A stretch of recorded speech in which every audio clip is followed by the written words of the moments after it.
Donald Trump's first biggest sporting mission will be the FIFA World Cup. It's less than 15 months away. The excitement and buzz to qualify for this event is high. But there seems to be very little of that in the country that is set to host it. Just over 450 days is left for the event, and this is what scenes look like in a football match in America.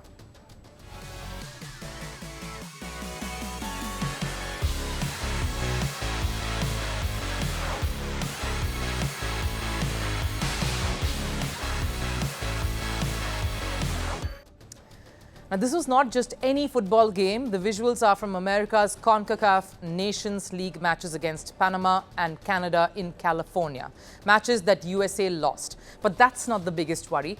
The SoFi Stadium that hosted these games has a seating capacity of 70,000 people. This is the same stadium that will host America's World Cup opening fixture.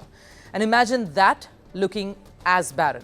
The bigger the stadium, the more it sticks out like a sore thumb when there is very little attendance. The craze for football among fans in America isn't quite there yet.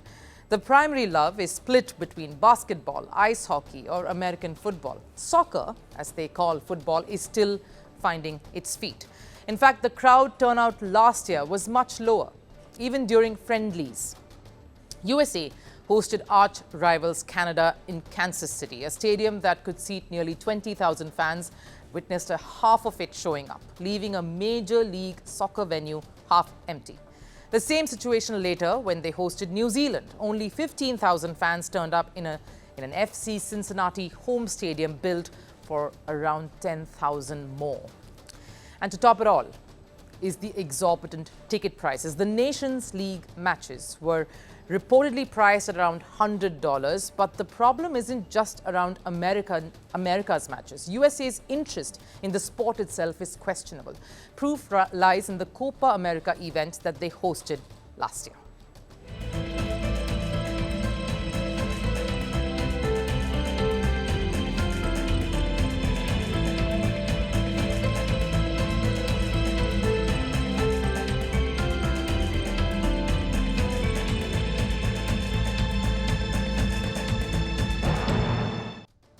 One of the reasons, again, could be the ticket pricing. The average price for the opening game of the tournament, Argentina versus Canada, was more than $500. Maybe the Messi factor played a bit of a role in that price marking. The biggest reason for football making its way into America itself, the MLS roped in Messi, and that surely got the crowds roaring.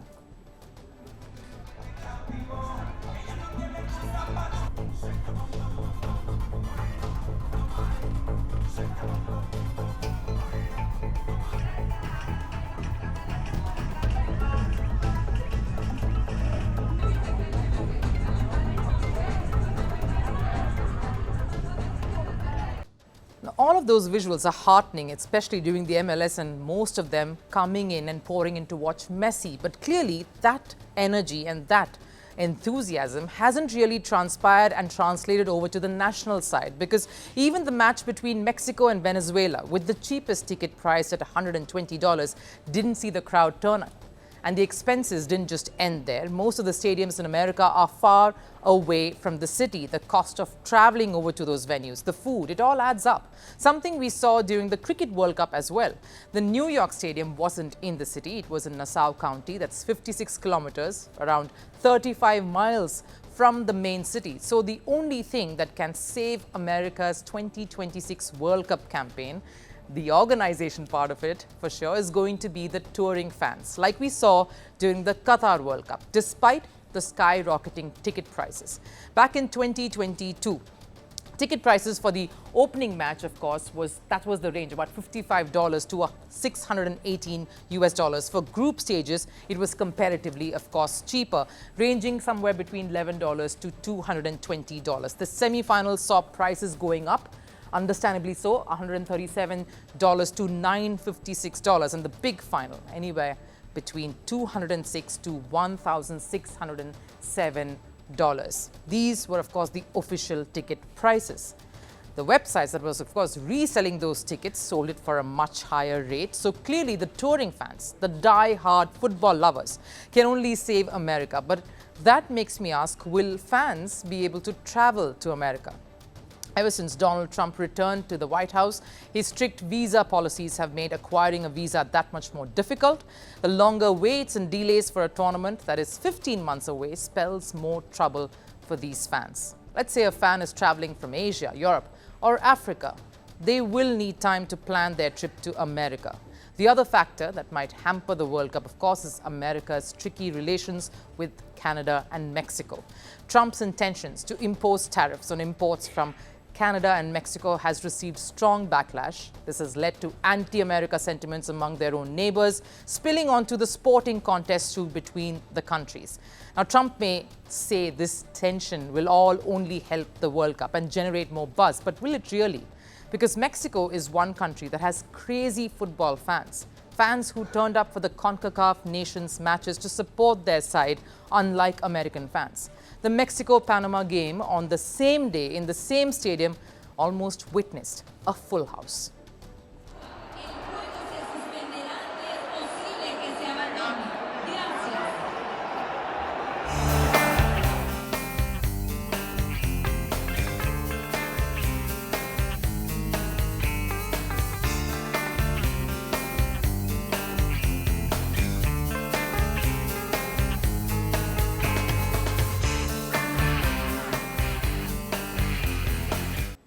That's how a colorful football game looks like. But here's the predicament. Given Mexico, Canada, America are co-hosts, these Mexican fans will watch their home team's games in their own country. Same goes for Canada.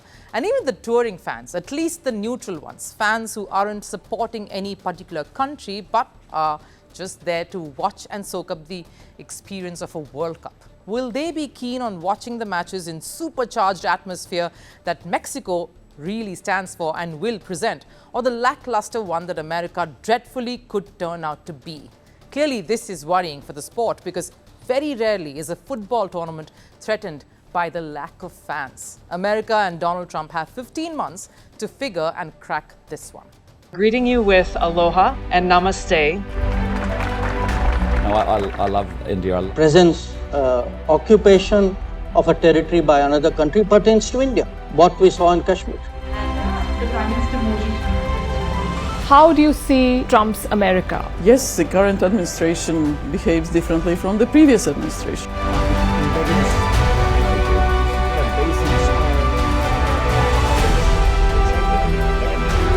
Are you saying that there are foreign powers who are trying to bring down the current government in Syria? Exactly. Bluntly, Iran, maybe Russia too. Prime Minister Modi committed to South-South, cooperation.